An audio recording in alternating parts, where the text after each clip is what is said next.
السلام علیکم ورحمۃ اللہ وبرکاتہ۔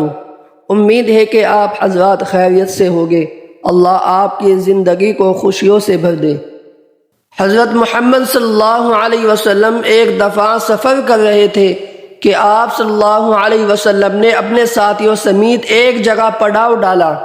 اس علاقے میں ایک عورت تھی جس نے سارے لشکر کے لیے روٹیاں تیار کی۔ جب وہ فارغ ہوئی تو اس نے صحابہ کرام سے عرض کیا کہ میں حضرت محمد صلی اللہ علیہ وسلم سے ملنا چاہتی ہوں۔ صحابہ کرام اس عورت کو آپ کے پاس لے گئے۔ جب یہ عورت حضرت محمد صلی اللہ علیہ وسلم کے پاس گئی تو اس نے عرض کیا کہ یا رسول اللہ صلی اللہ علیہ وسلم، میرا ایک بچہ ہے۔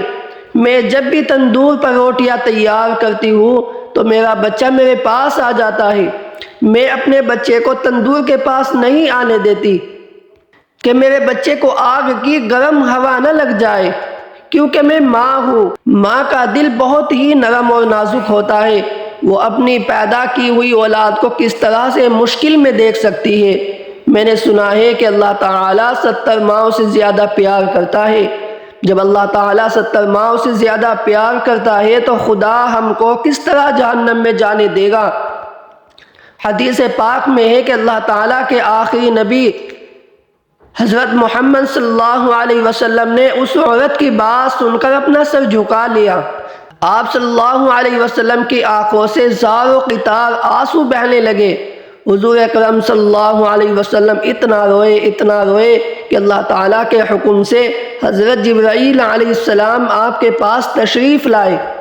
حضرت جبرائیل علیہ السلام نے فرمایا کہ یا رسول اللہ، اللہ تعالیٰ کا حکم ہے کہ اس عورت کو فرما دے وَمَا ظَلَمَهُمُ اللَّهُ وَلَكِنْ كَانُوا أَنفُسَهُمْ يَظْلِمُونَ۔ اللہ تعالیٰ نے ان پر ظلم نہیں کیا، انہوں نے اپنی جانوں پر خود ظلم کیا۔ اللہ تعالیٰ تو چاہتا ہے کہ میرا بندہ مجھ سے مانگے، میں اس کو عطا کرنے کے لیے تیار ہوں۔ یہ لوگ خود توبہ نہیں کرتے، یہ لوگ شیطان کی بات مانتے ہیں، یہ تو اللہ تعالیٰ کی بارگاہ میں توبہ ہی نہیں کرتے، یہ تو اللہ تعالیٰ کو بھول ہی جاتے ہیں۔ یہ لوگ اپنے عمل کی وجہ سے دوزخ میں ڈالے جائیں گے۔ حضرت ابو ہریرہ رضی اللہ تعالیٰ عنہ سے مروی ہے کہ حضور اکرم صلی اللہ علیہ وسلم کا ارشاد ہے کہ میری امت جنت میں جائے گی، جو انکار کرے گا وہ جنت میں داخل نہیں ہوگا۔ عرض کیا گیا جنت سے جانے سے کون انکار کرتا ہے؟ آپ صلی اللہ علیہ وسلم نے فرمایا کہ جس نے میری اطاعت کی وہ جنت میں داخل ہو جائے گا، اور جس نے میری اطاعت نہ کی وہ جہنم کی آگ میں جائے گا۔